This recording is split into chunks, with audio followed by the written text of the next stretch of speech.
Good evening. I won't stay on very long, but had a good day. This place is awesome. I'm looking at these houses and I'm thinking, $8,000, I could buy one of these. Have one of the guys here look after it for me, or maybe two. They're fucking beautiful places. Hundreds of years old, and just some of them are in ruins. You'd have to spend a fair bit to fix those, but it's worth a thought. This is my room. This is like it's more of a suite than a room, but so this is the bedroom, my bed.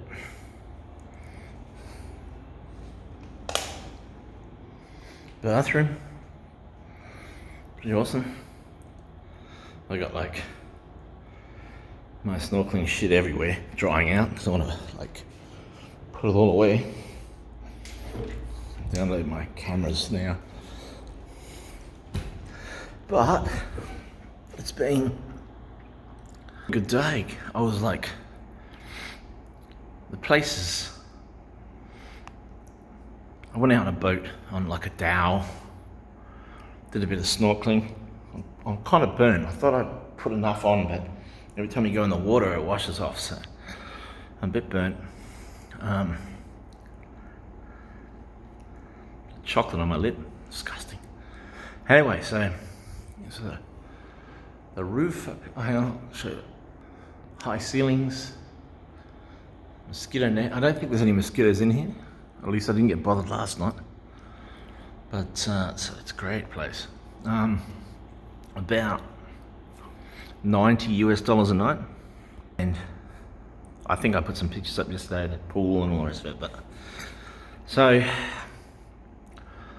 I just walked around town. It's like, well, I walked a fair way.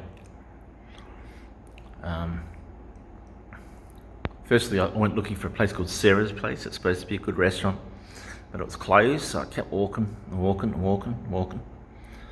And it's very safe here. Like, people, nobody's bothered me. Kids are annoying, but give me money, give me food, but they're annoying. The adults, very friendly, nice people. But I went out on the boat today, went out to this first place. It's like a reef. The fish, not much fish. The Chinese have like a fucking thing just across the other side of the bridge. It's a 3.5 kilometer bridge out to the island, and they buy everything. So what they do is they get out there, they put big nets up, and then they try and hunt for octopus or whatever it is they're after. So they're destroying. Seriously, today there's guys with snorkels and those gun things. What do you call them? Like spear guns. And they're out there looking, just pulling everything everything they can find. The government have taken over 2 of the islands, because one of them's a turtle nesting site, so they're trying to keep the fucking locals from digging all the eggs up every night. So they got troops on the island, which is smart. So I went there, then I went to another place. It's got like a lagoon inside the island, so there's like a little entry where the tide comes in and out, and there's a lodge next to the lagoon, which is nice enough. I didn't go into the actual buildings or anything, because that's not what I was there for, but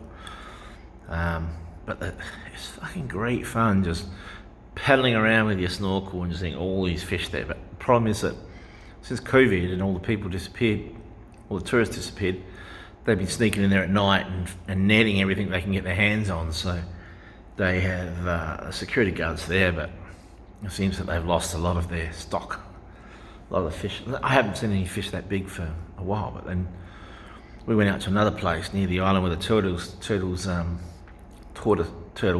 lay their eggs, and there's some great snorkeling there as well. Like, the water's deep, but I'm a bit more confident with that, so I'm trying to do a little bit of a deep dive every now and then, but I don't get down very far because I can't hold my breath long enough. But it was a good day. And then I come back and I wander around town. It's been raining constantly. It actually just stopped a few minutes ago, and I got back without getting soaked, which was nice. But I went to this this restaurant called Sakina's. Very rustic place on the little sandy beach there. And I'm just sitting there and I'm trying to communicate. The menus are in Portuguese. Some of the things are very similar to Spanish. So some of the things I knew what they were, like camarón or camaroa in Portuguese. Prawns, but they didn't have any prawns. But they had squid, and I'm gonna send you a picture of this squid dish. Like, I'm so used to squid rings. Like, it's like the most boring way to eat it. Whether they're crumbed or whether they're grilled or whatever. But I'm thinking I'm getting squid rings, and it comes out and it's the whole fucking squid. You know, like all of it, even the head, even the eyes are on it, which was. And I'm thinking, oh, here we go. But the squid is marinated in like lemon butter. So and this little bowl of like sauce. And I'm thinking, yeah, that's all right. So I've learned my lesson with this shit. So I always dip my fork in there and have a quick lick to see what it is. It burned my mouth out. It was like so fucking hot. I can't remember the last time I had that. I was like, my lips were like throbbing, and I didn't even like eat much of it. But seriously, the squid, it was fucking grilled and it was awesome and it was cooked beautifully, so it wasn't rubbery. And I'm just eating away at it. I'm getting to the head bit and I've cut off all the legs and stuff. And I'm sure there were eyes on there, and I'm like, nah, can't do that. Can't eat the fucking eyes. So it was awesome. And as I said, I'll post a picture with this video because it was just so good. And it was like, I was trying to work out how much it cost. It was like $1.30, $1 US is 130. So it cost me about $4 for the squid and another $2 for the 3 beers that I had with it. So it was pretty damn good. You know, I've been to Zanzibar. I've been to a few other places like this, you know, off the east coast of Africa. It's very Arab. It's Muslim, mostly Muslim here. So it's very Arab, mixed with Portuguese, mixed with well, that's pretty much what it is. Very similar to Zanzibar, but smaller than Stone Town on Zanzibar.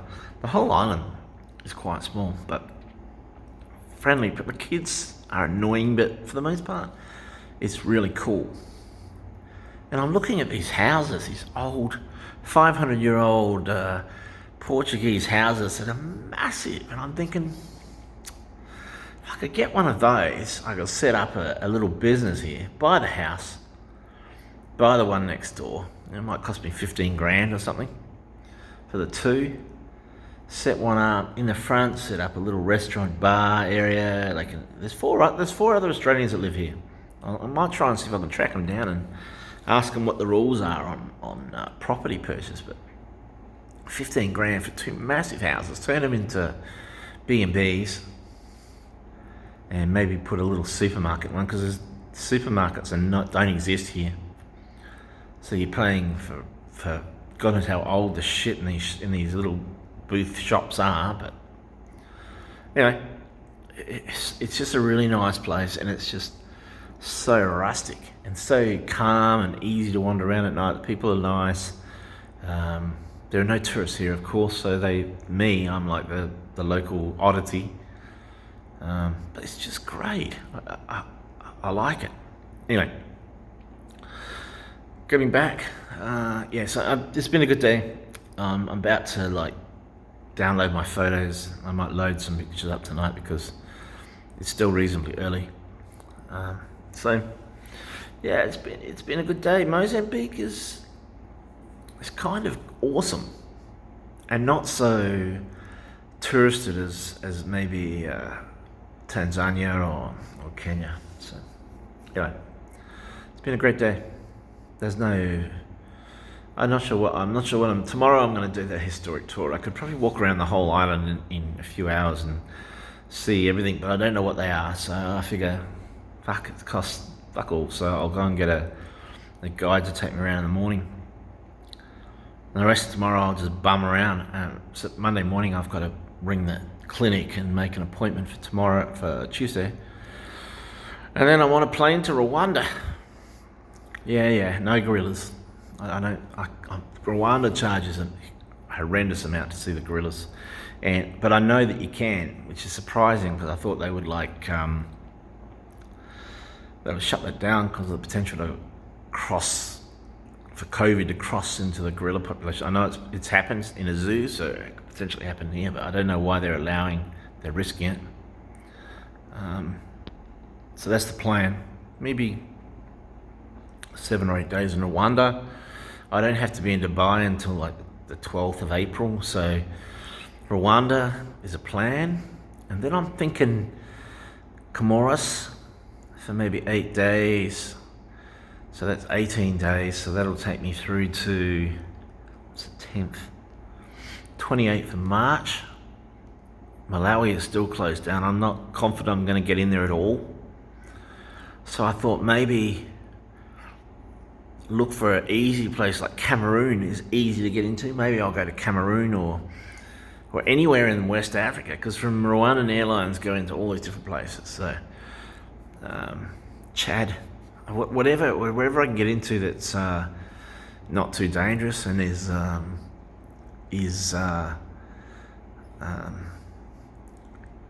a problem COVID-wise. COVID has locked me out of a lot of these countries. So Comoros, if you've ever heard of the Comoros, most people haven't. I don't know anyone who's ever been there, so you got to do it. I'm here. I don't have to be anywhere else. I'll do it. Comoros is beaches. There are like 4 main islands, plus Mayotte, which is belongs to France. So technically, I can go to Mayotte and tick off France as well, but or France, but I have to go there. Can't not go there. But Shane and I will do a bit of a Europe trip and do the France thing. But so there you go. That's my next move. Rwanda, and then Burundi's closed down. Can't go to Burundi. Can't go to Angola. Can't go to Congo. Can't go to the Central African Republic because it's in the middle of a fucking civil war, unfortunately. So yeah, Comoros, then somewhere in West Africa, and then I'm going to go to South Sudan. I tick that one off because it frustrates me because there's nothing. It's kind of dangerous, but it's easy. They've just created an e-visa which makes it very simple to get in there. So I'll go in, but I'll be smart about it. I'll engage with the hotels there and see if they can take me out on the trip to if it's safe to go out into the countryside and where it's safe to go and blah, blah, blah. Then from there, Dubai, and then I'm going to Pakistan with Wayne and Afshan for, I think it's 10 or 12 days or something like that. And then I go back to the UK because I'm running out of drugs for my medical issues. And then when I get there, Shane and I will buy the van and we will begin our turning it into a camper van in Dublin. I'll drive it over to Dublin. Then I'll go on a little road trip to Scotland and up into the because I want to start in Lerwick and get right up into the Northern Islands, Scotland as well. And then Shane's quitting his job, and then we're going to knock off most of Europe. So, or what's left of Europe. I've got a few places I haven't been, a few places I have been, but so that'll be until the end of the year. And then when Shane leaves, I might drive down into Africa, go to Spain, cross over to Morocco, and then head all the way down through all those like Senegal, Ghana, Sierra Leone, Mauritania, Niger, Mali, all those countries. But that's the plan at this stage. When I get back, if I get back, I'll flog it off and I'll make my way to the US. I think that's the plan at this stage. But I want to finish off Africa, so I might have to do a second trip down. Once things calm and become normal again, I'll go back and do Angola and Congo and finish off Africa. So that's pretty much the plan. Mauritius is closed too, but I could probably do Mauritius from Perth, so I might leave that till I get home and then and then go over to Perth, visit my friend Kirsty, and then shoot off over to Mauritius for a little bit of time. Reunion, Mauritius.